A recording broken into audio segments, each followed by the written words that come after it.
Hello दोस्तों, आप सभी का स्वागत है ब्रेन वेन में। आज हम काफिया के बारे में चर्चा करेंगे। तो देखो, गज़ल लिखने के लिए हमें पता है बहर बहुत ज़्यादा इम्पोर्टेंस है। बट अगर मैं आपसे ये बोलूँ कि बहर के बिना भी गज़ल लिखी जा सकती है ना। जैसा कि मैंने बताया था कि अगर गज़ल के लिए बहर इम्पोर्टेंट है, बट बहुत सारे ऐसे शायर हैं जिन्होंने बहरों को फॉलो नहीं किया है, बहर जो हैं उनको फॉलो नहीं किया है, पर फिर भी उनकी गज़ल को हम एक्सेप्ट करते हैं। तो हम फिलहाल उसमें नहीं जाएंगे। बट हाँ, ये एक चीज़ ध्यान रखना है कि गज़ल बिना बहर के नहीं कही जा सकती है, उसके लिए बहर ज़रूरी है। बट एक चीज़ सबसे ज़्यादा इम्पॉर्टेंट है जिसके बिना गज़ल हो ही नहीं सकती है, वो है काफिया, मतलब राइमिंग वर्ड्स। अगर गज़ल में तुकबंदी ही नहीं है तो आप भले ही उसको बहर में लिख दें, वो गज़ल नहीं कही जाएगी, है ना। तो राइमिंग जो वर्ड्स हैं उनको हम बोलते हैं काफिया, और जो रिपीटिंग वर्ड्स हैं उनको हम क्या बोलते हैं, रदीफ। तो आज हम काफिया के ऊपर चर्चा करेंगे। तो देखो, काफिया दो तरह के होते हैं, ठीक है।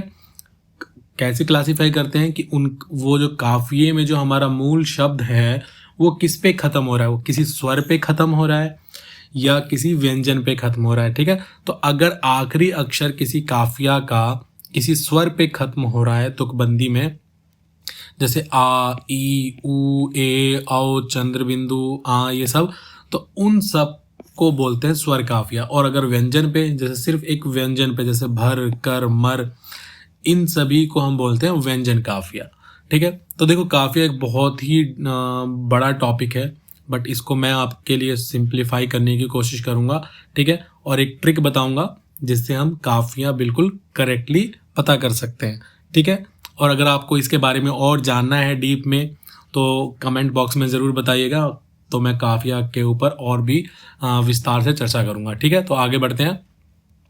तो देखो, काफिया, जैसे कि मैंने पहले ही बताया है आप लोगों को कि उर्दू में गज़ल जो है उसमें जो मात्रा की गणना होती है वो उच्चारण के हिसाब से होती है ना। तो यानी हिंदी में जैसे हम जो अक्षर लिखते हैं उसकी मात्रा वैसी ही लिखी जाती है और वैसी ही काउंट की जाती है, जबकि उर्दू में उच्चारण हमारा जो है मात्रा की गणना का मूल स्रोत है। तो इसी तरीके से, जैसे फॉर एग्जाम्पल, शब्द की जो असली पहचान है वो दो तरीके से हो सकती है, या तो उसका तलफ़ुज़ या उच्चारण, या उसका इमला या स्पेलिंग बोलते हैं जिसको, ठीक है। तो जैसे फॉर एग्जाम्पल देखो यहाँ पर खत और मत, तो अगर बोलोगे देखो दोनों में तुकबंदी है ना, दोनों का काफिया में देखो एक खत है, दूसरा काफिया मत है, तो त पे दोनों खत्म हो रहे हैं, तो हम बोलेंगे कि हाँ भाई ये तो मतलब तुकबंदी है। बट अगर हम ध्यान से देखें दोनों उर्दू के शब्द हैं ना, तो यहाँ पर ये जो मत है वो ते पे खत्म होता है, और जो खत जो है वो तोय से है। त जो इसमें है वो तोय से है, और इसमें जो त है वो किससे है, ते से है। तो इसका मतलब ये दोनों तो क्या है, अलग हैं। बट क्योंकि इनका साउंड, इनका उच्चारण बिल्कुल सेम है, इसलिए इन दोनों को हम काफिया मानते हैं, सेम काफिया है, ठीक है। काफिया बिल्कुल सही है, जबकि यहाँ पे देखो लिखा गया है गलत, है ना, दोनों अलग अलग लिखे हुए हैं, ये ते से है, ये तो से है। तो यानी शब्द का जो असल है, उसकी जो मात्रा है वो स्पेलिंग पर आधारित नहीं होनी चाहिए, जबकि उच्चारण पे आधारित होनी चाहिए। तो बहुत सारे जो गज़लकार हैं वो तलफ़ुज़ को या उच्चारण को जो है मात्रा की गणना का यानी मेन सोर्स मानते हैं, ठीक है, मेन आधार मानते हैं। देखो, तो ये तलफ़ुज़ वाला जो है ना मसला, और जो इमला वाला मसला है वो क्यों होता है, क्योंकि देखो अगर ज और ज है तो अरबी में कई एक अक्षर के बहुत सारे उच्चारण हैं, एक ही यानी एक ही अलग अलग थोड़े से, मतलब अक्षरों की थोड़ी थोड़ी वेरिएशन है और उनकी अलग अलग उच्चारण है। फॉर एग्जांपल ज और ज जो है जे से भी लिखा जा सकता है, ज्वाद, जोय, जाल, है ना। इन सभी, इसके लिए कितने अक्षर हैं, 4 अक्षर हैं एक साउंड के लिए। जैसे त के लिए तोय और ते है, स के लिए सीन, साद और से है। तो अरबी में ये वाली प्रॉब्लम होती है इमला की, इसलिए वहां पर इमला को तवज्जो दिया जाता है, स्पेलिंग को, क्योंकि वहां पर अक्षर चेंज होने से उच्चारण भी चेंज हो जाता है, जबकि उर्दू और हिंदी में ऐसा बहुत ही कम होता है। ये ध्यान रखने वाली बात है।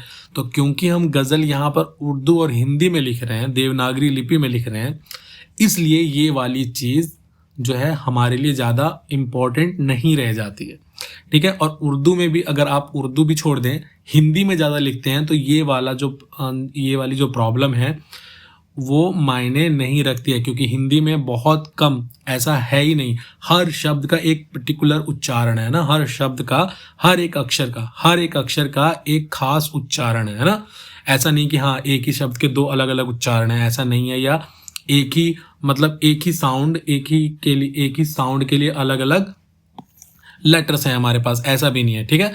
तो हर अरबी में जो है हर्फ बदलने से, लेटर बदलने से आवाज़ या उच्चारण बदल जाती है। तो अब हम कैसे पता करें कि हमें काफिया क्या लेना है? देखो, राइमिंग वर्ड्स कुछ भी हो सकता है, जैसे बर्तन, कतरन, है ना, कुछ भी, जैसे बिस्तर, अस्तर, नस्तर, है ना। तो क्या वो काफिया सही है? हमें लगता है कि हाँ भाई राइमिंग तो बन गया, मतलब एक तुकबंदी बन गई है, बट ज़रूरी नहीं है कि वो तुकबंदी आपकी सही हो, ठीक है। तो किसी गज़ल के बाकी शेरों में कौन सा काफिया इस्तेमाल होगा वो डिसाइड होता है पहले के शेर के काफियों के हिसाब से, यानी जिसको हम मतला बोलते हैं, ठीक है। तो सबसे पहले जो आप मतला लिख रहे हो, क्योंकि हमें पता है मतले में क्या होता है, मतले में दोनों लाइनों में, दोनों जो मिसरे होते हैं उन दोनों में क्या होता है, उन दोनों में काफिया आता है ना।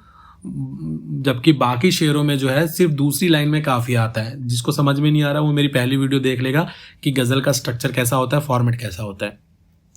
तो जो हमने मतला लिया है, पहला शेर लिखा है, उसकी दोनों लाइन में जो काफिया है उसी से बाकी काफियों का निर्धारण होगा। ये बात समझ में आ गई? तो सबसे पहले हमें कॉमन शब्द पता करना है मतला के काफियों में। तो उस कॉमन शब्द को कैसे पता करेंगे वो भी हम देखेंगे, ठीक है। और हमें ये देखना है कि अगर आपका मूल शब्द बढ़ा हुआ है, अगर आपने काफिया ऐसा लिया है जिसमें मूल शब्द में कुछ जोड़ा हुआ है, ठीक है, तो उस जोड़े हुए हिस्से को निकाल कर देखो। तुकबंदी दो चीजों में, जैसे फॉर एग्जांपल हमने यहाँ पे लिखा सजा और यहाँ पे लिखा हमने मजा, ठीक है। तो यहाँ पर भी क्या है, ज पे आ की मात्रा, यहाँ पर भी ज की आ की मात्रा, यहाँ पर स और म अलग है ना। तो इसका मतलब जब यहाँ पर जा कॉमन है तो आने वाले काफियों में भी क्या होना चाहिए, जा कॉमन होना चाहिए, ठीक है। बट अगर यहाँ पर देखो सजा को एक सजाना भी लिख सकते हैं, ठीक है, और दिखाना भी लिख सकते हैं, दिखाना। तो अगर यहाँ पर तुकबंदी है, देखो ना और आ, ना यहाँ पर स्वर काफिया है ना, दोनों जो है स्वर पे खत्म हो रहे हैं ना, आ पे खत्म हो रहे हैं। तो यहाँ पर तुकबंदी है, तो इनको हटा के देखो, ना को हटा के देखो। अब ये देखो कि ये जो मूल शब्द है वो भी तुकबंदी है कि नहीं है, ठीक है। तो हमने देखा कि भाई सजाना में अगर ना को हटा दें तो ये सजा हो जाएगा, यानी इस चीज को सजा, तो अभी भी मीनिंग है ना वहां पर। और फिर उसके बाद क्या था, दिखा। तो अभी भी देखो ये दोनों जो है शब्द हैं और इन दोनों में भी स्वर काफिया का मेल है, ठीक है। तो अब अगर इसको भी हटा दें तो अभी भी हमारा मूल शब्द क्या है, यहाँ पे सज, मूल शब्द क्या है सज, और यहाँ पे क्या है दिख। अब अगर यहाँ पे देखोगे तो यहाँ पर ज और यहाँ पे ख, इन दोनों में कुछ भी कॉमन नहीं है, कुछ भी कॉमन नहीं है। बट सजा में आ जो था वो बड़ा हुआ है, बट आ कॉमन है, और दिखा में यहाँ पर आ कॉमन है, ठीक है। तो इस तरीके से ये हम काफिया यानी काफिया लिए जा सकते हैं, ठीक है। तो देखो चीज क्या है कि पहले हमें देखना है मतला के जो हमने काफिये लिए हैं उन्हीं के हिसाब से बाकी काफिये निर्धारित होंगे, ठीक है। तो सबसे पहले हमें करना है कॉमन शब्द पता करना है कि कॉमन शब्द है क्या। दूसरा कि अगर हमारा जो काफिया है वो मूल शब्द नहीं है, मूल शब्द में कुछ बढ़ाया हुआ है, जैसे सजावट, जैसे देखो सजावट है, ठीक है, और दिखावट है, दिखावट। तो यहाँ पर सजावट जो है वो मूल शब्द नहीं है और ना दिखावट मूल शब्द है, ठीक है। तो यहाँ पर तुकबंदी किसकी हो रही है, वट की, ठीक है। तो अगर वट को हटा दें तो यहाँ पे सजा बन जाएगा और यहाँ पे दिखा बन जाएगा। तो अभी भी दोनों में क्या है, तुकबंदी है ना। तो मूल शब्द में जो बढ़ाया हुआ अक्षर शब्द है, जो हमने लगाया हुआ एक्स्ट्रा, उसको हटाने पर भी तुकबंदी बननी चाहिए। पहली चीज क्लियर हुई, यानी अगर तुकबंदी है किसी काफिया में तो उसके मूल शब्द में भी तुकबंदी होनी चाहिए, ठीक है।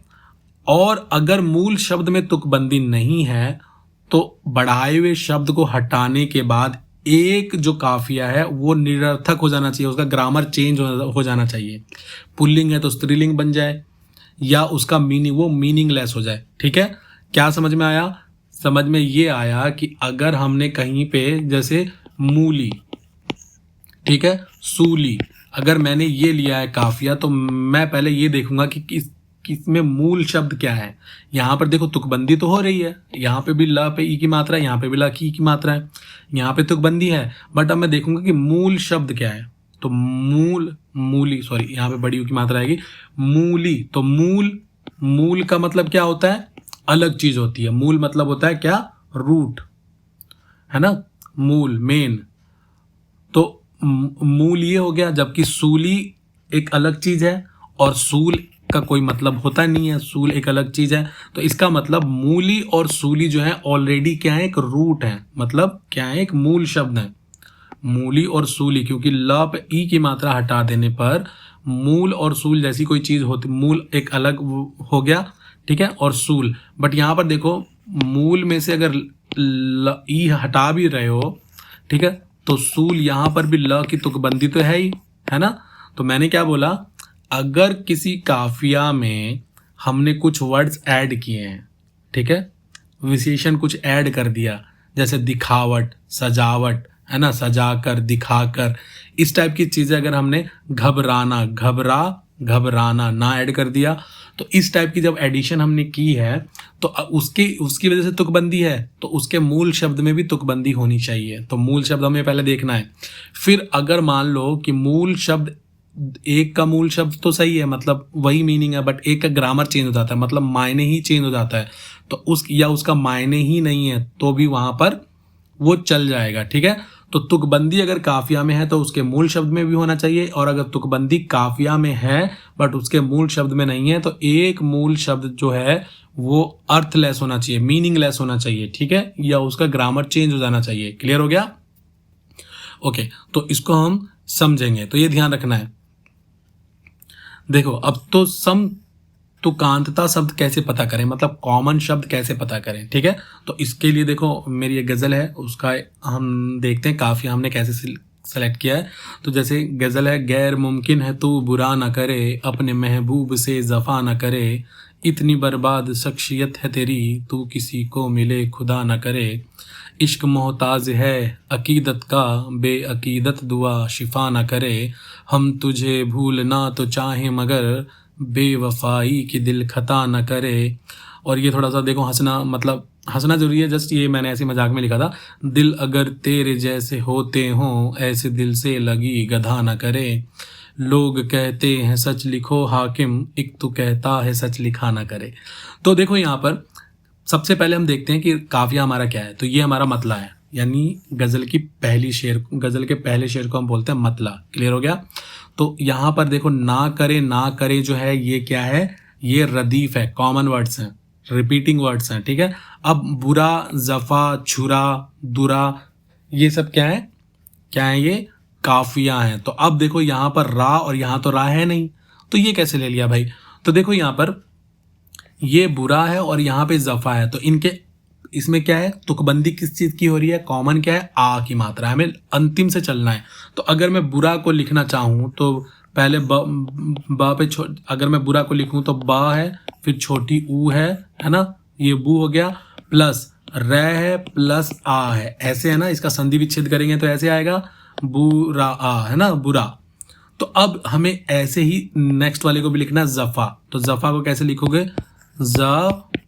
फा है प्लस आ है। तो अब जरा देखो क्या क्या कॉमन है। एक आ कॉमन है ना, दोनों में आ कॉमन है। तो क्या यहाँ पे अगला अक्षर क्या है? रा है, और फिर क्या है? फा है। ये दोनों अलग है ना। तो अब हमें इतना समझ में आ गया कि बाकी जितने भी काफिया लेंगे उनमें आ आना चाहिए। क्या आना चाहिए? आ आना चाहिए। जैसे देखो लिख के दिखाता हूं। तो यहाँ पर क्या है? बुरा। यहाँ पर क्या है? बुरा। तो बुरा को कैसे लिखेंगे? बा पे छोटी ऊ की मात्रा, फिर प्लस में रा, अरे यार, फिर प्लस में रा, प्लस में आ, फिर हम लिखेंगे जफा। तो जफा को कैसे लिखेंगे? मान लो जा है प्लस फा है प्लस आ है, ऐसे ही लिखेंगे ना। तो अब हमें कॉमन वर्ड ढूंढना है। ठीक है। तो देखो यहाँ पर आ है, फिर र और फ कॉमन नहीं है, तो ये मतलब यहीं तक कॉमन मिला हमें, ठीक है। इसका मतलब क्या है, यहाँ पर इनके काफियों में आ की तुकबंदी है, कॉमन क्या है, आ, तो यानी हर काफिया में आ आना चाहिए। समझ में आया। अब हम देखते हैं दूसरा रूल। पहला कॉमन वर्ड पता कर लिया, कॉमन वर्ड पता कर लिया। अब हमें देखना है कि क्या ये इसका कोई मूल शब्द है, मूल शब्द ढूंढना है हमें। तो बुरा था यहाँ पर, ठीक है, और यहाँ पे जफा था। तो अगर मैं बुरा में से आ हटा दूं, क्योंकि तुकबंदी आ की हो रही है, तो आ अगर हटा दूं तो ये हो गया बुर्र और ये हो गया हमारा जफ। तो दोनों में कोई वर्ड एग्जिस्ट नहीं करता जिसका कोई मतलब है, तो यहाँ पर ये करेक्ट है।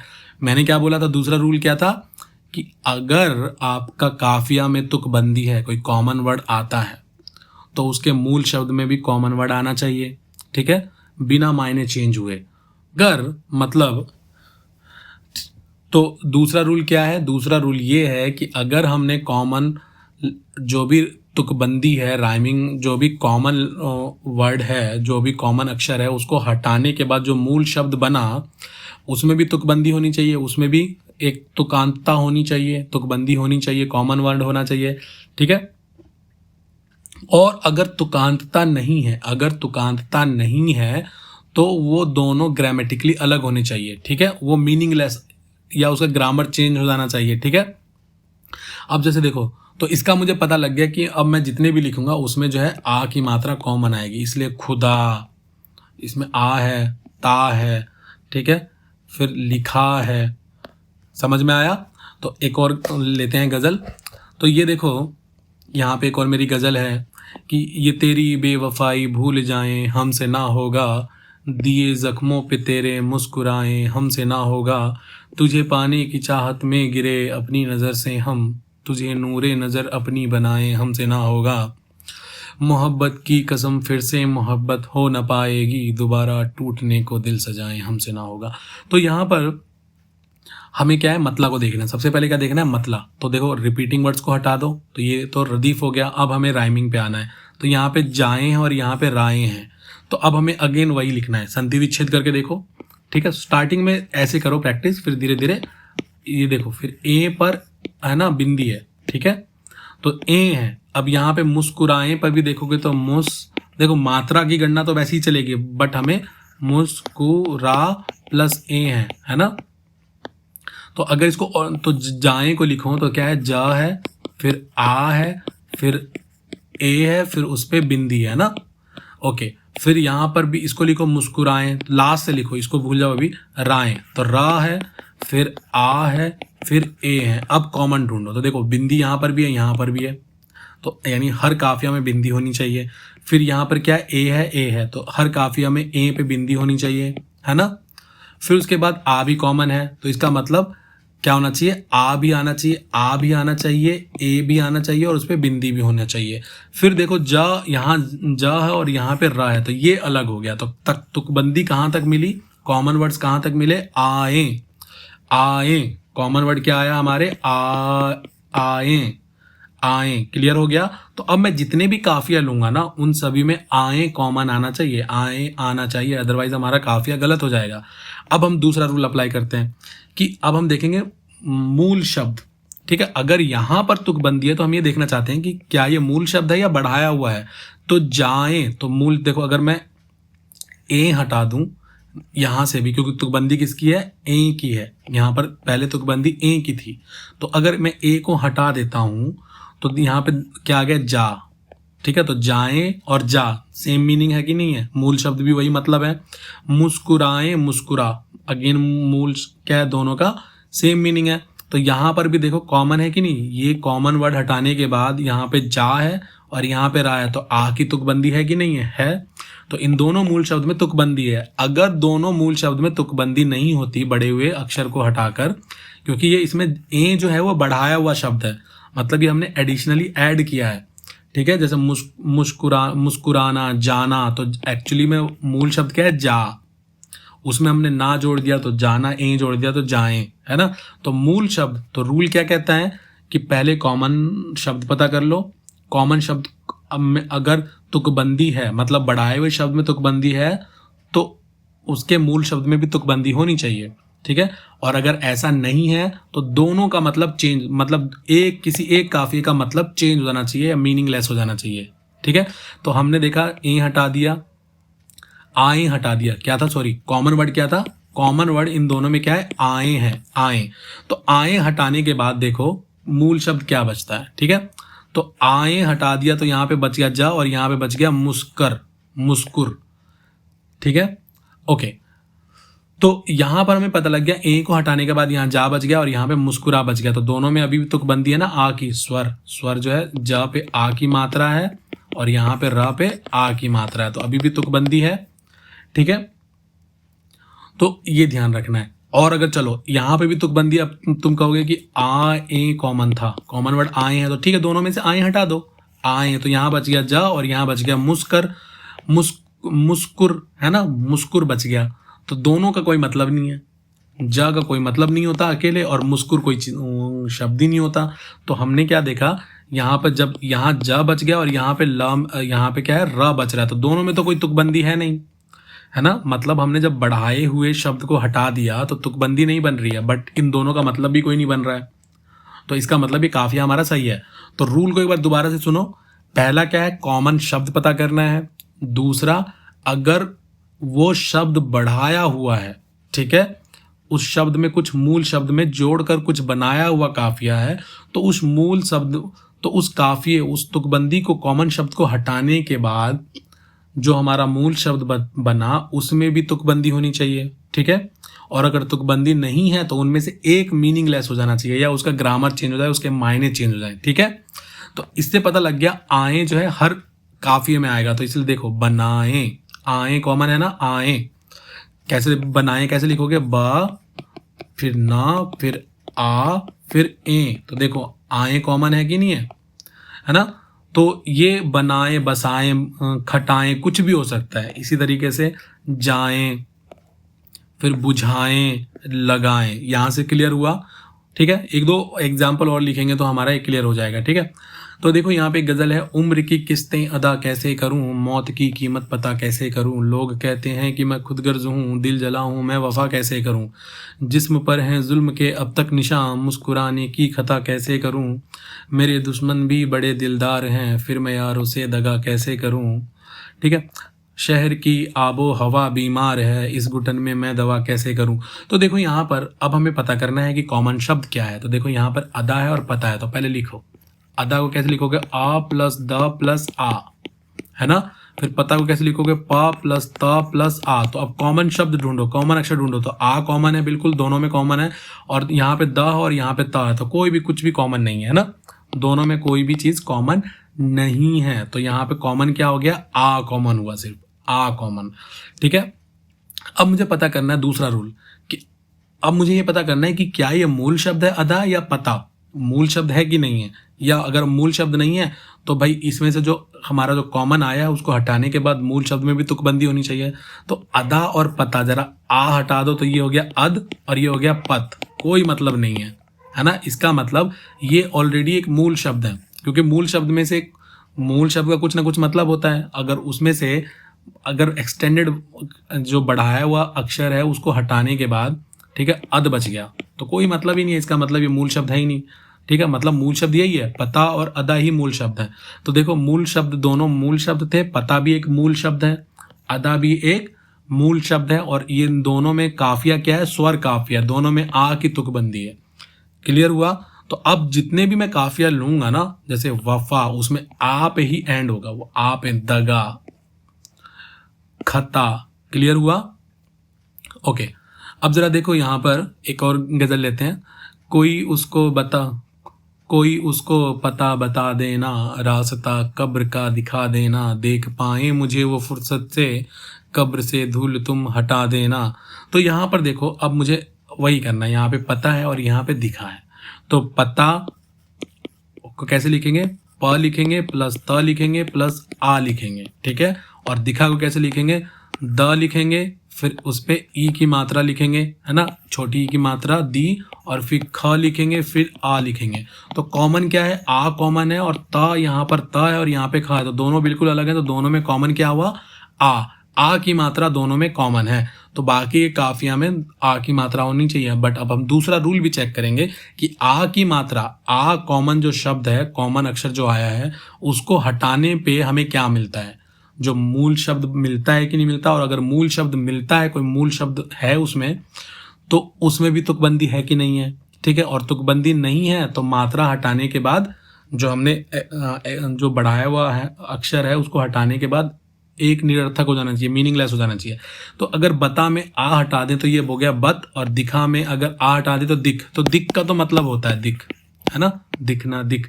बट बत का कोई मतलब नहीं होता। इसका मतलब आ हटाने के बाद ही क्या बच गया, ये हो गया बत और ये हो गया दिख। तो देखो यहाँ पर क्या तुकबंदी है इनके, यहाँ पर आ हटाने के बाद। तो यहाँ पर देखा कि भाई यहाँ पे त है और यहाँ पे ख है, कोई तुकबंदी नहीं है।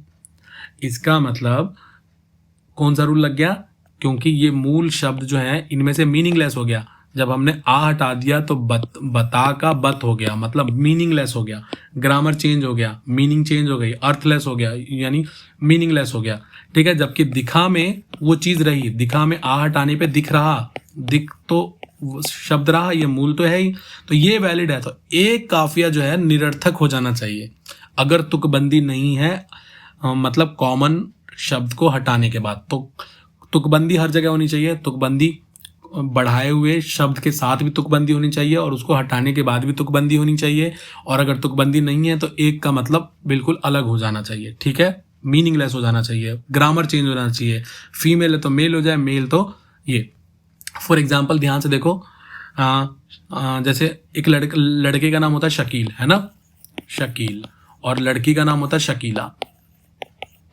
तो अगर मान लो कि आपने एक जो आपका जो कॉमन था, कॉमन वर्ड था आ, कॉमन शब्द जो था वो आ था, तुकबंदी जो थी आ की थी। अगर आपने आ की मात्रा हटा दी तो शकील हो गया, मतलब क्या हो गया, ग्रामर चेंज हो गया, लड़की से क्या बन गया, लड़का बन गया। तो इस केस में भी काफिया नहीं ले सकते हो, तो ये ध्यान रखना है, ठीक है।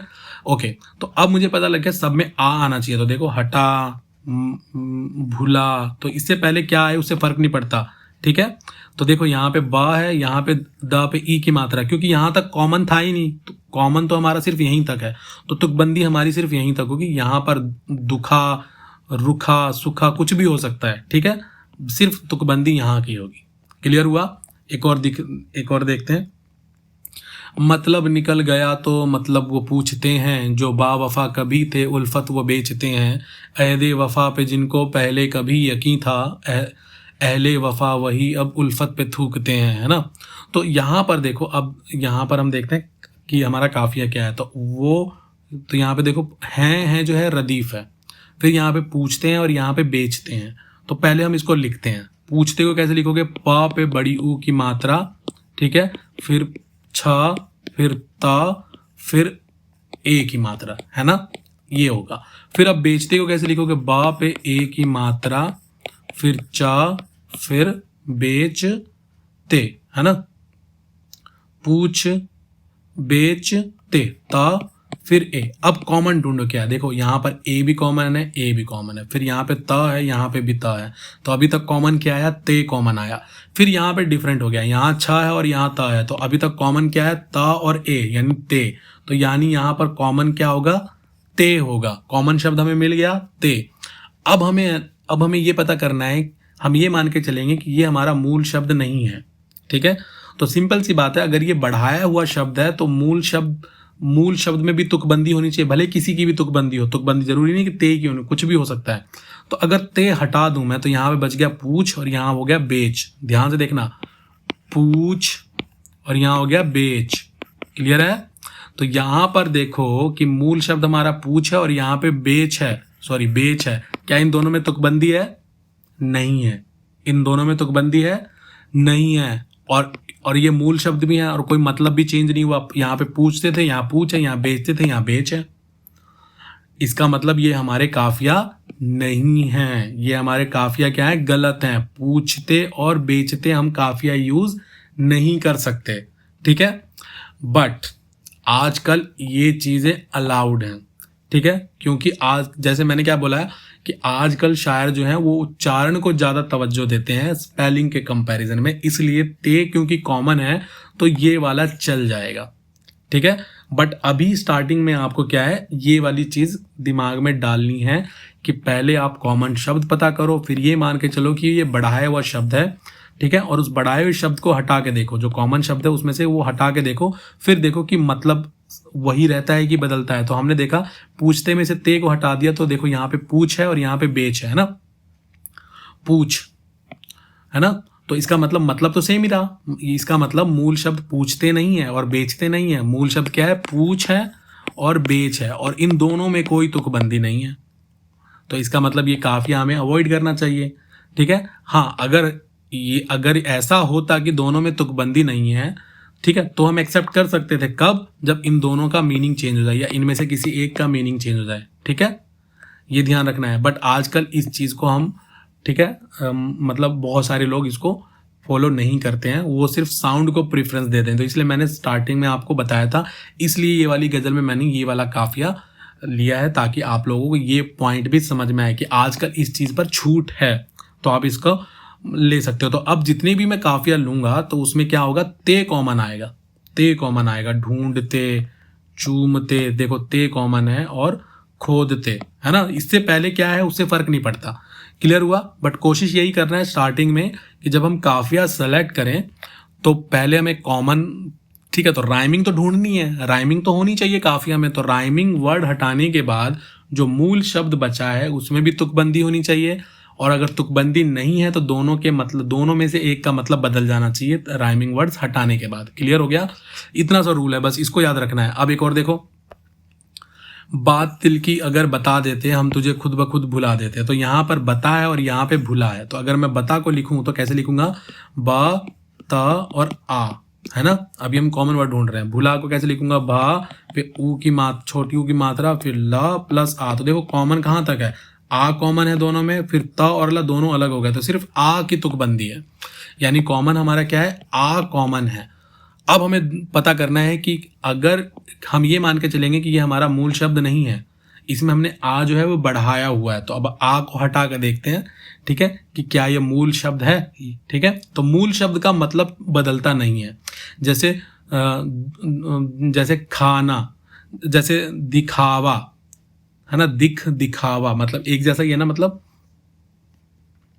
जैसे बनाना, बनाना, बनावट, तो बना में वट जोड़ा गया है, बना में ना जोड़ा गया है, तो बनाना, बनावट, इस टाइप का हो गया ना।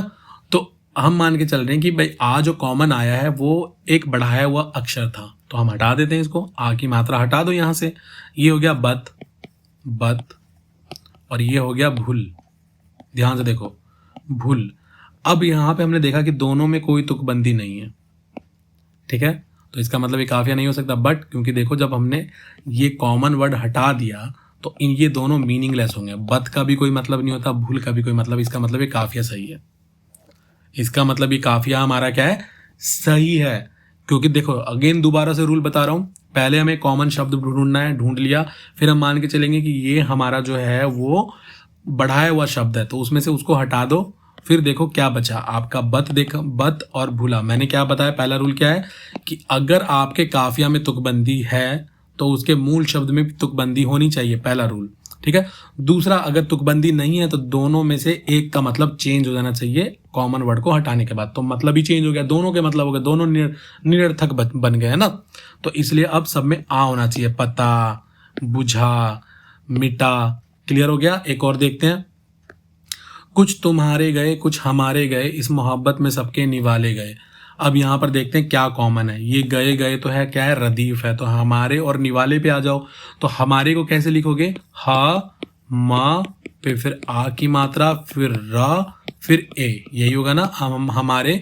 फिर आ जाओ आप निवाले पे, ना, देखो निवाले में स्टार्टिंग वाले में कुछ भी जरूरी नहीं संधि पूरा करना है, जहां तक लगे ना कि राइमिंग आ रहा है तो वाह पे आ जाते हैं, वाह निवाले है ना, तो वाह प्लस आ प्लस निवाला प्लस ल प्लस ए, ठीक है। तो अब यहां पर देखो कि क्या दोनों में कॉमन है, ए कॉमन है, इसमें भी क्या कॉमन है, ए कॉमन है, फिर यहाँ पे र है और यहाँ पे ल है, तो दोनों कॉमन नहीं है। तो कॉमन क्या आया, ए की मात्रा कॉमन आई, सिर्फ क्या कॉमन आई, ए की मात्रा कॉमन आई। कॉमन पता लग गया। अब हमें क्या पता करना है, अब हम ये मान के चलेंगे कि ये शब्द हमारा जो है बढ़ाया हुआ है, मूल शब्द में कुछ जोड़ के बनाया हुआ है, वो क्या है, ए, यानी मूल शब्द में ए जोड़कर बनाया हुआ है, तो ए को हटा देंगे, तो ए हटा दोगे तो ये हमार हो जाएगा, क्या हो जाएगा, हमार, और ये क्या हो जाएगा, निवाल। ध्यान से देखना, तो रूल क्या कहता है कि अगर बढ़ाए हुए शब्द में तुकबंदी है, ए की अगर तुकबंदी है तो मूल शब्द में भी तुकबंदी होनी चाहिए। तो हमने देखा मूल शब्द हमारा ये आ रहा है, हमार और ला, दोनों में कोई तुकबंदी नहीं है। बट ये देखो, जब मूल शब्द में से ए हटा, जबकि बढ़ाए हुए शब्द में से जब हमने ए हटा दिया, ठीक है, कॉमन शब्द हटा दिया, तो क्या इन दोनों का मायने बदला या वही रहा। हमार का कोई मतलब नहीं होता। हाँ, भोजपुरी में मतलब हो सकता है हमार, तो उस केस में लिया जा सकता है इसको। निवाल, निवाल का कोई मतलब ही नहीं होता, ठीक है, तो एक या दोनों ही निरर्थक बन गए, तो इस केस में भी ये हमारा करेक्ट है। क्लियर हुआ, ये बहुत अच्छा एग्जाम्पल है, तो ध्यान रखना। तो अगेन रिवाइज करते हैं फटाफट। तो अब जितने भी आप लोग काफिये, उन सब में ए की तुकबंदी होगी, ए आना ही चाहिए। बहा ले गए, उजा ले गए, मारे गए। क्लियर हुआ, तो फटाफट रिवाइज करते हैं। पहले हमें कॉमन शब्द पता करना है, तो उसको संधि विच्छेद करो, ठीक है। फिर उसके बाद जो कॉमन शब्द पता लग गया, तो अब ये मान के चलो कि ये कॉमन शब्द बढ़ाया हुआ है, क्या बढ़ाया हुआ है, तो वो शब्द हटा के देखो और लिखो जो बचा। वो जरूरी नहीं है कि वो हटाने के बाद ही, ठीक है, हो सकता है उससे छोटा भी कोई और मूल शब्द हो। तो हाँ, तो कॉमन शब्द हटा के देखो, फिर यहाँ पर क्या हो गया, हमार, और यहाँ पे निवाल, तो दोनों का कोई मतलब नहीं है, तो ये हमारा सही है, ठीक है। क्यों, क्योंकि रूल क्या कहता है कि अगर तुकबंदी है बढ़ाए हुए शब्द में तो मूल शब्द में भी होनी चाहिए, और अगर तुकबंदी है बढ़ाए हुए शब्द में और मूल शब्द में नहीं है तो दोनों के मतलब बदल जाने चाहिए। यानी ये जो कॉमन वर्ड है उसको हटा, कॉमन शब्द है उसको हटाने के बाद मायने बदल जाने चाहिए, ठीक है। अच्छा, अब कुछ साहिल लुधियानवी की गज़ल भी देख लेते हैं। देखो, आपकी कंप्लेन रहती है कि थोड़े और एग्जाम्पल, है ना, तो क्योंकि वीडियो बहुत लंबी हो जाती है, आप लोग देख भी नहीं पाते हो, इसलिए कोशिश करता हूँ कि मैं छोटी से छोटी वीडियो बने। तो ये वीडियो काफ़ी लंबी बनने वाली है, ठीक है, तो थोड़ा सब्र से देखें इसको, बहुत ज़्यादा फायदा होगा।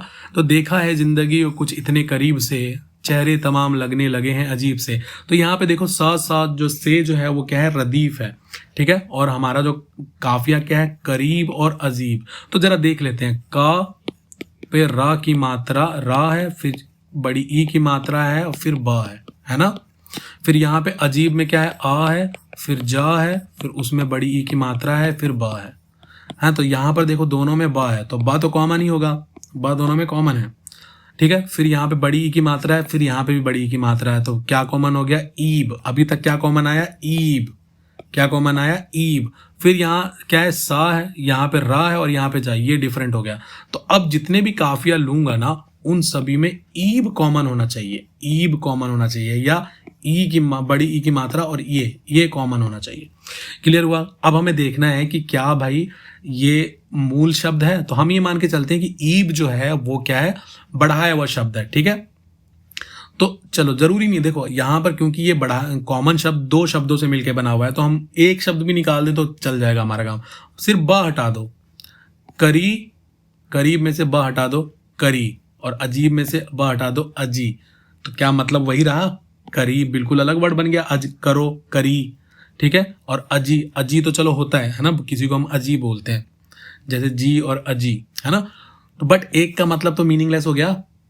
इसका मतलब क्या है कि ये हमारा मूल शब्द, यही मूल शब्द है। क्यों, क्योंकि बा हटाने के बाद ये दोनों मीनिंगलेस हो जा रहे हैं, दोनों एक तरीके से मीनिंगलेस हो जा रहे हैं, और इनमें जरूरी नहीं तुकबंदी है। अच्छा, अब चलो ई हटा दो, तो जब ई हटा दिया तो यहाँ क्या बच गया, कर, क्या हो गया, कर, और यहाँ हो गया अज। दोनों अगेन, दोनों में कोई तुकबंदी नहीं और दोनों मीनिंगलेस है, तो सही है।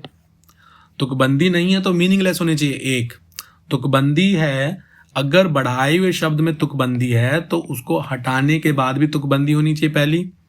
दूसरा, बढ़ाए हुए शब्द में तुकबंदी है तो हटाने के बाद मीनिंगलेस बन जाए तो तुकबंदी जरूरी नहीं है, ठीक है, तुकबंदी नहीं है। तो देखो, दो केसेस में बढ़ाए हुए शब्द में तुकबंदी है तो मूल शब्द में भी होना चाहिए, बढ़ाए हुए शब्द में तुकबंदी है तो जरूरी नहीं है मूल शब्द में भी हो। अगर मूल शब्द में तुकबंदी नहीं है तो दोनों के मतलब चेंज होना चाहिए, दोनों में से एक का मतलब चेंज हो जाना चाहिए। क्लियर हो गया ना, तो ये हमारा करेक्ट है। यानी अब हम जितने भी लेंगे उसमें ईब कॉमन है, जैसे ईब, सलीब, तबीब, हबीब। क्लियर हो गया। एक और देख लेते हैं। अब कोई गुलशन न उजड़े अब वतन आज़ाद है, रूह गंगा की हिमालय का बदन आज़ाद है। अब जरा देखो यहाँ पर आज़ाद आज़ाद है, ये तो हमारा हो गया रदीफ। अब यहाँ पे वतन है, यहाँ पे बदन है। तो वतन को आप कैसे लिखोगे? वतन को आप लिखोगे वा प्लस त प्लस न, वतन है ना।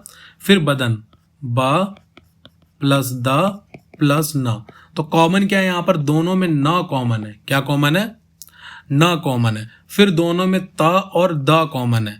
तो यहाँ पर अगर ध्यान से देखो, जब इस टाइप से मतलब व्यंजन की तुकबंदी होती है, तो इसको मैं अगर और विस्तार से संधि विच्छेद करूं, जो मैंने अभी तक नहीं किया क्योंकि उसकी जरूरत नहीं थी, तो वतन को मैं ऐसे लिख सकता हूं, व में, क्योंकि व है तो व में अ है ना, व, आधा व और अ।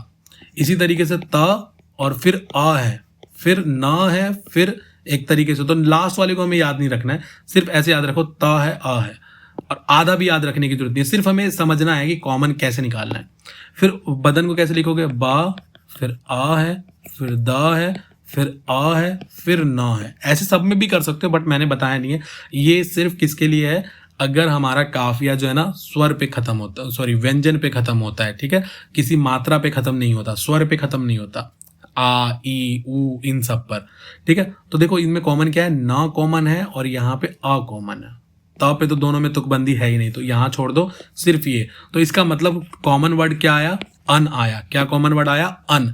अब आपके जितने भी काफियां हैं उनमें कॉमन वर्ड क्या होना चाहिए? अन होना चाहिए, ठीक है। इतना क्लियर हो गया। बट अब हमें वही अपना दूसरा रूल चेक करना है कि हम ये मान के चल रहे हैं कि अन जो है वो बढ़ाया हुआ शब्द है, अक्षर है। तो इसको हटा के देख लेते हैं। अगर मैं अन हटा दूं तो वत बन जाएगा और यहां बच जाएगा बद, ठीक है। तो वतन एक अलग चीज है, और ना हटा दो, सिर्फ नहीं हटा के देख लो, ना हटा दो तो वत और ना हटा दो तो बद, दोनों का मतलब ही चेंज हो गया। बदन और बद में कोई सिमिलैरिटी नहीं है ना, और वतन में भी कोई, तो इसका मतलब ये दोनों करेक्ट है। क्लियर हुआ? तो अगेन दोबारा रूल क्या कहता है कि पहले कॉमन शब्द पता करो, कॉमन शब्द पता लग गया, फिर ये मान के चलो कि जो हमें काफिया हमने लिए हैं वो दोनों मूल शब्द नहीं है, बढ़ाए हुए हैं। तो उसमें से कॉमन शब्द का एक ही निकाल के देख लो। अगर एक से ज्यादा कॉमन शब्द है तो एक निकाल दो, ना हटा दो, ना हटा दो। फिर देखो ये जो मूल शब्द बचे, मान लो ये मूल शब्द है, मैं नहीं कह रहा मूल शब्द नहीं है, या मूल शब्द है, मान के चल रहे हैं। बस हम रूल क्या लगा रहे हैं कि अगर यहाँ तुकबंदी है तो यहाँ भी, इसको हटाने के बाद भी तुकबंदी होनी चाहिए। तो ना हटा दिया, ना हटा दिया, यहाँ पे त पे खत्म हो रहा है, यहाँ पे अ द पे खत्म हो रहा है, कोई तुकबंदी नहीं है, दोनों अक्षर अलग हैं, दोनों व्यंजन अलग हैं। इसका मतलब तुकबंदी नहीं है। तो तुकबंदी नहीं है तो कब ये वैलिड हो सकता है? जब इन दोनों के मतलब ही बदल जाए बिल्कुल। तो यहाँ पे था वतन, अब बन गया वत, यहाँ था बदन, अब बन गया बद, कोई मतलब नहीं है, मतलब ही चेंज हो गया, मीनिंगलेस हो गया। तो ये हमारा करेक्ट है। क्लियर हो गया? एक और देखते हैं। ये जमी किस कदर सजाई गई, जिंदगी की तड़प बढ़ाई गई। तो यहाँ पर गई जो है वो रदीफ है, और सजाई और बढ़ाई जो है वो क्या है? हमारा काफिया है। क्या है? काफिया है। तो पहले हम कॉमन वर्ड ढूंढते हैं, ठीक है। तो देखो यहाँ पर ये क्या है? स्वर काफिया है, क्योंकि ये स्वर पे खत्म हो रहा है और बड़ी ई है ना, तो यहाँ पर और इजी हो जाएगा। तो देखो स को कैसे लिखोगे? स प्लस ज प्लस आ प्लस ई, है ना। और फिर बढ़ाई को कैसे लिखोगे? ब प्लस ड़ प्लस आ प्लस ई। तो कॉमन क्या है? ई कॉमन है, आ कॉमन है, ज और द अलग है। तो आ ई, तो कॉमन वर्ड हमारा क्या हुआ? आ ई। आ ई। तो बाकी सभी काफियाओं में आ ई कॉमन आना चाहिए। अब दूसरा रूल, अब हमें ये देखना है कि मान लेते हैं कि ये बढ़ाया हुआ शब्द है। क्या है ये? बढ़ाया हुआ शब्द है। तो अगर बढ़ाए हुए शब्द में से आई हटा दें तो मूल शब्द में तुकबंदी है कि नहीं? तो हमने आई हटा दिया, आई हटा दिया, तो यहाँ हो गया सज और यहाँ हो गया बढ़, ठीक है। यहाँ क्या हो गया? यहाँ हो गया सज और यहाँ हो गया बढ़। क्लियर है? तो अब हमने क्या देखा? सज सजाई बिल्कुल उसी शब्द से बना हुआ है, उसी मूल शब्द, बिल्कुल सही है, वैलिड है। बढ़ बढ़ाई, बढ़ा है ना, बढ़ाना बढ़ाई। तो इसका मतलब ये दोनों क्या है? दोनों मूल शब्द हैं, सज और बढ़। बट यहाँ पर देखो, यहाँ पे ज है और यहाँ पे ड़ है, कोई क्या है? तुकबंदी नहीं है ना दोनों में, ठीक है। जबकि हमारा रूल क्या था? अगर बढ़ाए हुए शब्द में तुकबंदी है तो उसको हटाने के बाद भी तुकबंदी होनी चाहिए, ठीक है। तो सज और बढ़ में कोई तुकबंदी नहीं है, और दोनों के मीनिंग भी बदलने नहीं है, दोनों के मीनिंग भी नहीं बदले हैं। समझ में आया? तो इसका मतलब क्या हो गया? इसका मतलब क्या हुआ कि ये दोनों क्या है? इनवैलिड है, बट ऐसा नहीं है। मैंने बताया था ना कि साउंड के हिसाब से भी हम सेलेक्ट करते हैं, तो इस हिसाब से ये हमारे सही है, क्योंकि साउंड तो हमारा आई का आई है ना, सजाई और बढ़ाई। तो ये ध्यान रखना है। एक और लेके चलते हैं, ठीक है।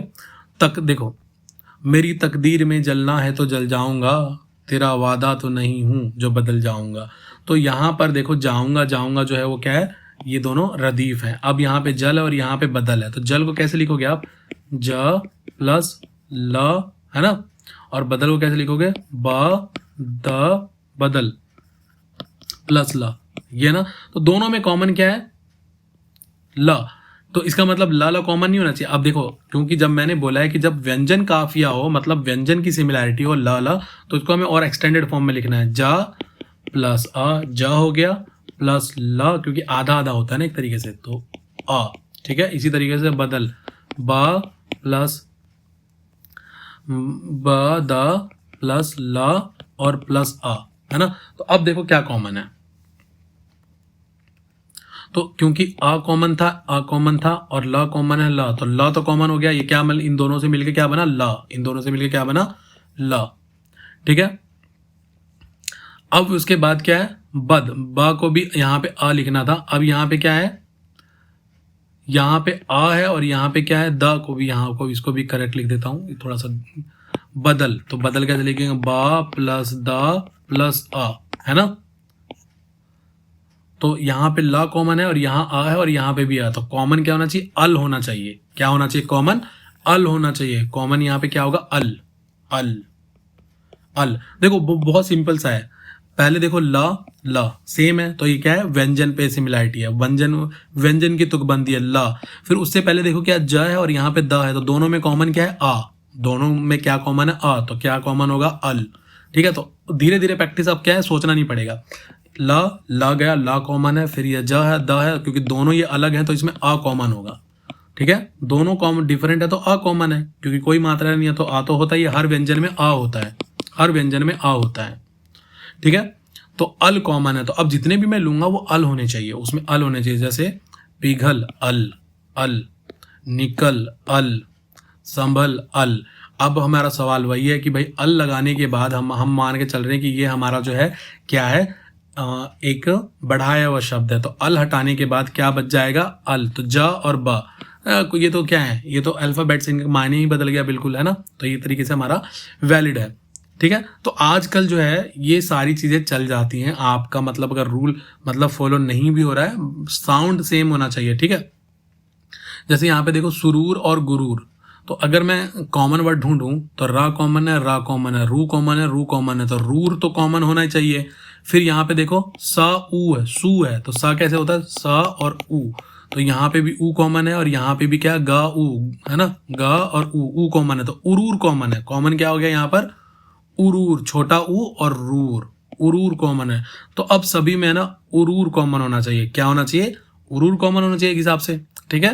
बट अगर यहाँ पर देखो, यहाँ पे नूर है सिर्फ, यहाँ पे ऊर क्या कॉमन है, नूर क्या कॉमन है, ऊर कॉमन है। यहाँ पे न अ की मात्रा है, ऊर कॉमन है, ठीक है।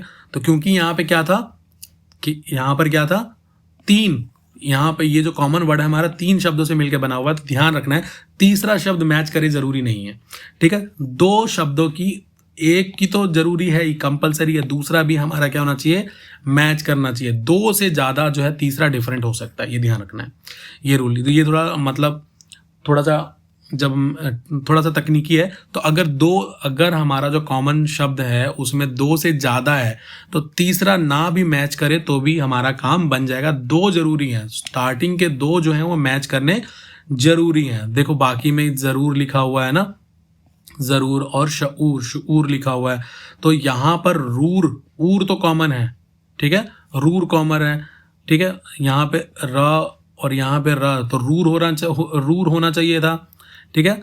बट अगर रूर को देखो तो रूर कैसे लिखा जाता है, यहाँ पे ध्यान से देखो, सुरूर है तो सा, फिर छोटी ऊ की मात्रा, फिर रा, फिर छोटी ऊ की, बड़ी ऊ की मात्रा, यहाँ पे बड़ी ऊ की मात्रा आएगा, ठीक है, फिर र है।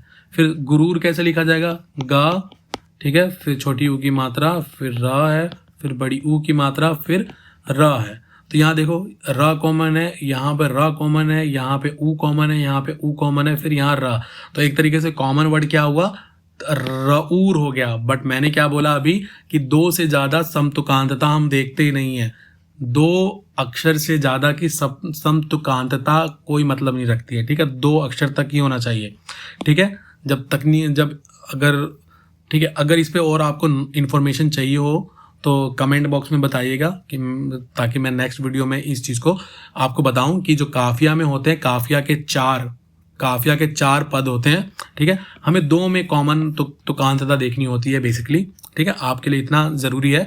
तो यहाँ पर हमें पता लग गया ऊर कॉमन होना चाहिए। हमारा मेन एक्चुअली क्या है, ऊर कॉमन होना चाहिए। तो इसलिए देखो यहाँ पर क्या हो गया, नूर, यहाँ ऊर, यहाँ पे भी ऊर, यहाँ पे भी ऊर। तो तीसरा शब्द हमें ज़्यादा तवज्जो देना नहीं है, बस दो तक ही पकड़ो, काम हमारा खत्म हो जाएगा, ठीक है। अच्छा, तंग आ चुके हैं कश्मकशे जिंदगी से हम, ठुकरा ना दे जहाँ को कहीं बेदिली से हम। तो से हम क्या है हमारा, तो रदीफ है, और काफिया हमारा क्या है, जिंदगी और दिल, बेदिली। तो अगर यहाँ पर देखोगे, यहाँ पे दोनों में क्या सिमिलरिटी है, बड़ी ई की मात्रा, ई की मात्रा। तो ई की मात्रा कॉमन है क्योंकि हमें पीछे से चलना होता है। फिर यहाँ देखो ग और यहाँ पे ल है, दोनों अलग है, बट इन दोनों में क्या है, अ कॉमन है ना। ग और ल में तो क्या आया, कॉमन क्या आया, अ ई, या सिंपली क्या बोल सकते हो, क्योंकि स्वर काफिया है तो सीधा क्या कॉमन है दोनों में, ई कॉमन है। तो व्यंजन काफिया में हमें अ भी देखना होता है, ठीक है। जैसे मत है, जैसे देखो मत है, खत है, तो यहाँ पे देखो त दोनों में है, फिर यहाँ पे म है और यहाँ पे ख है, तो दोनों अलग है, बट इन दोनों में अ कॉमन है, तो इसलिए अत आना चाहिए सभी में। जबकि स्वर काफिया में ये वाली प्रॉब्लम आती ही नहीं है। स्वर काफिया में सिंपल सा दोनों पे बड़ी ई की मात्रा कॉमन है और ये दोनों अलग हैं, तो बस दोनों में बड़ी ई की मात्रा आनी चाहिए। तो अब जितने भी हम लेंगे काफिया, उन सभी में बड़ी की मात्रा होनी चाहिए। जरूरी नहीं ग ल, ठीक है, प पे ई की मात्रा आ सकती है, स पे ई की मात्रा आ सकती है, ब पे ई की मात्रा, यानी बड़ी मात्रा पे वो काफिया खत्म होगा। अब अगेन हमें वही देखना है कि अगर ई की मात्रा हटा दें, ठीक है, तो हमने क्या देखा है कि मान लेते हैं कि जो ई जो कॉमन वर्ड है वो इसके साथ ये क्या है, बढ़ाया हुआ शब्द है, तो हम ई को हटा देते हैं, तो जिंदगी से जिंदग बन जाएगा और दिली से दिल बन जाएगा। तो देखो दिल और दिली तो सेम मायने हैं, बट जिंदगी और जिंदग तो कुछ होता ही नहीं है, तो मायने बदल गया ना, ठीक है। और क्योंकि जब ई हमने हटाया तो दोनों में देखो तुकबंदी है क्या, नहीं है। यहाँ पे ग है और यहाँ पे ल है, कोई तुकबंदी नहीं है दोनों में।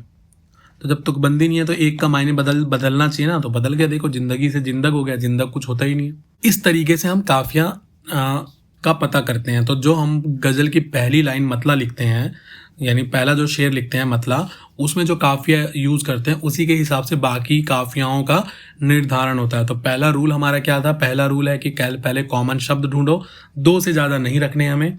फिर उसके बाद क्या ध्यान रखना है, फिर हमें ध्यान रखना है कि अगर जो हमारा कॉमन शब्द आया है वो हम मान के चलेंगे कि वो बढ़ाया हुआ था, तो उसको वहाँ से हटाने के बाद, शब्द में से हटाने के बाद हम देखेंगे कि जो मूल शब्द आया वहाँ तुकबंदी है कि नहीं है। अगर वहाँ तुकबंदी है तो कोई मसला नहीं है, वो सही काफिया है। अगर तुकबंदी नहीं है तो एक का मीनिंग चेंज हो जाना चाहिए कम से कम, ठीक है, तो ही वो काफिया वैलिड होगा। बट अब भी इस रूल को हम फॉलो नहीं करते हैं, बहुत कम लोग फॉलो करते हैं, पहले भी नहीं करते थे, अभी भी बहुत। तो दो यहाँ पर दो पार्टीज हैं, कुछ इसको प्रीफर करती हैं, कुछ नहीं करती हैं, तो आपको जिसको ज्वाइन करना है कर लो, ठीक है। तो उम्मीद करता हूँ ये वीडियो आपको अच्छे से समझ में आई होगी, ठीक है। इस चैनल को लाइक करें, सब्सक्राइब करें और शेयर करें। Thanks for watching.